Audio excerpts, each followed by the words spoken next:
Bonjour, bonjour. Je suis Steve Biko l'Ouragan, président de la CAPOL, la coalition des analystes politiques pour la liberté et l'émancipation du peuple ivoirien et africain. J'ai 2 points à l'ordre du jour. Le premier point concerne les élections en France. Le deuxième point concerne Charles Blé. Le premier point, pendant que nous sommes en train de nous battre dans l'ombre, pendant que nous sommes en train de forcer les choses pour causer la chute de Dramane Ouattara, il y a certains qui nous combattent et il y a certains qui rament à contre-courant.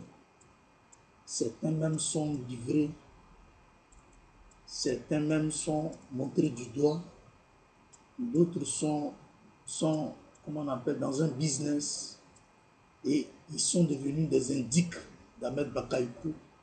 Ils sont devenus des personnes qu'on envoie pour livrer leurs propres frères et on assiste à cela depuis 4-5 ans. Et la lutte perd du terrain au fur et à mesure qu'on approche. Dieu merci qu'il y a quand même une poignée qui continue de se battre. Et cette poignée-là ont en eux la connaissance, la clairvoyance de la lutte patriotique, mais la clairvoyance de ce qui se passe dans le monde et en Afrique, précisément en Côte d'Ivoire. Moi, Biko, je ne peux pas cautionner qu'un pro-Gbagbo qui a assisté aux tueries et aux meurtres, mais au massacre des populations, puisse soutenir Macron pendant que Sarkozy soutient Macron, pendant que De Villepin soutient Macron, pendant que celui qu'on appelle Fillon la soutient Macron, pendant que celui qu'on appelle Hollande même est, je peux dire, le cerveau de toute cette constituante du mouvement de Macron pour les élections présidentielles. C'est François Hollande qui a organisé les chefs d'État africains, quelques chefs d'État africains, dont Alpha Condé à la tête, pour demander les moyens à ces chefs d'État. Pendant que ces chefs d'État dirigent des peuples affamés qui vivent dans la précarité et dans une souffrance énorme, ces chefs d'État se permettent de prendre l'argent du contribuable pour aller participer aux élections de Macron. Et puis les médias occidentaux sont achetés et tous ces médias-là s'attaquent à la pauvre dame et sont sur la pauvre dame. Et ce qui est pire, les pro-Gbagbo ivoiriens comme africains sont derrière Macron. Et puis quand tu parles, on dit non, Macron, Le Pen, c'est la même chose. Comme si on n'a en nous pas de discernement capable de savoir le bien du mal. Ceux qui ont bombardé tes parents, le système qui a bombardé, tué, massacré ta population, c'est ce même système-là qui est incarné en Macron. C'est-à-dire la coalition de la gauche et de la droite. Parce que Marine Le Pen, sa vision est un scandale de destruction du système focal. Et les Français qui la soutiennent sont très nombreux, mais ils ont peur de l'influence qui s'abat, c'est-à-dire qui dégage des médias et qui s'abat sur elle. Elle est diabolisée. Elle est même traînée dans la boue. Mais la pauvre tient. Moi, je dis qu'elle va gagner ces élections. Et elle gagnera ces élections. Si vous voulez, faites tout ce que vous voulez. Tricherie autour, médias autour, vos systèmes là en ébullition.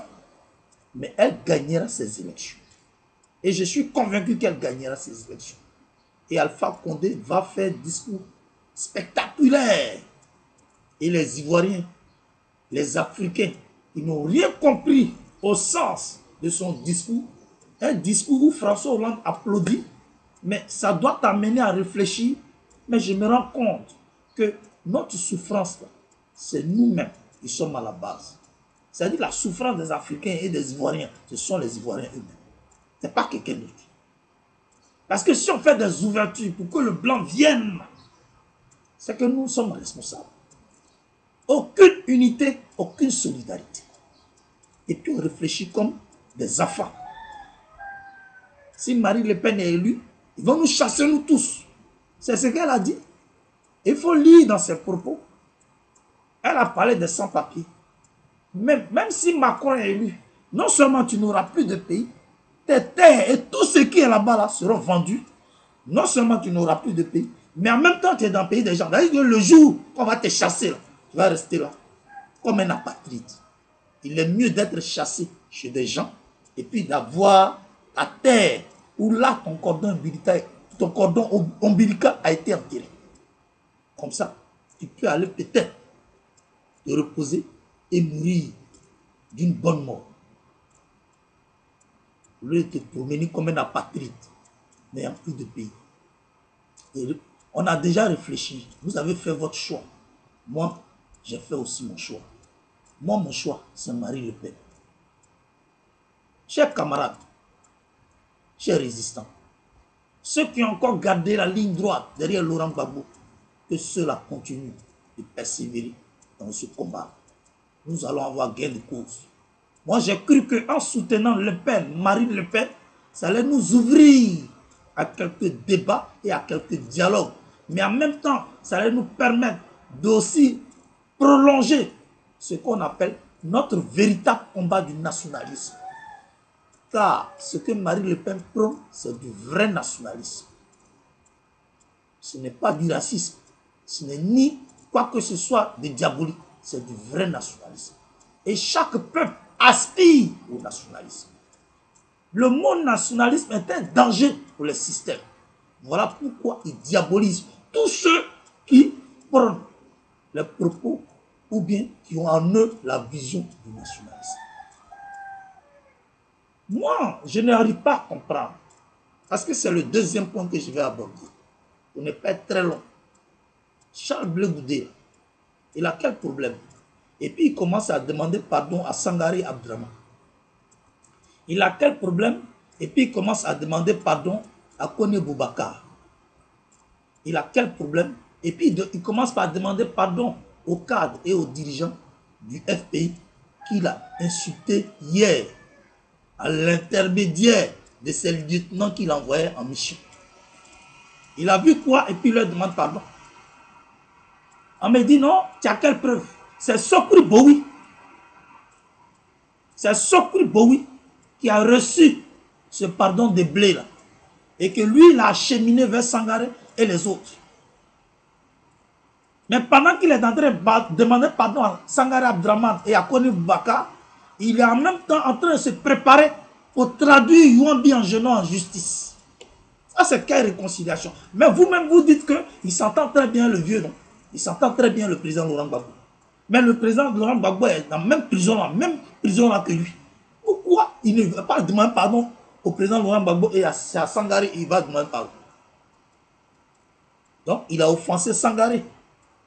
Donc, lui-même, il sait qu'en offensant Sangaré, il a offensé le vieux. Ça veut dire qu'il n'était pas, il était en contradiction avec le vieux. C'est ça qui est la vérité.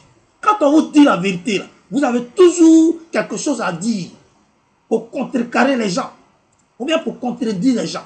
Comme si vous pensez que ce que vous voyez là, nous, on ne sait pas. Continuez de masquer les choses pour faire souffrir la masse et la population.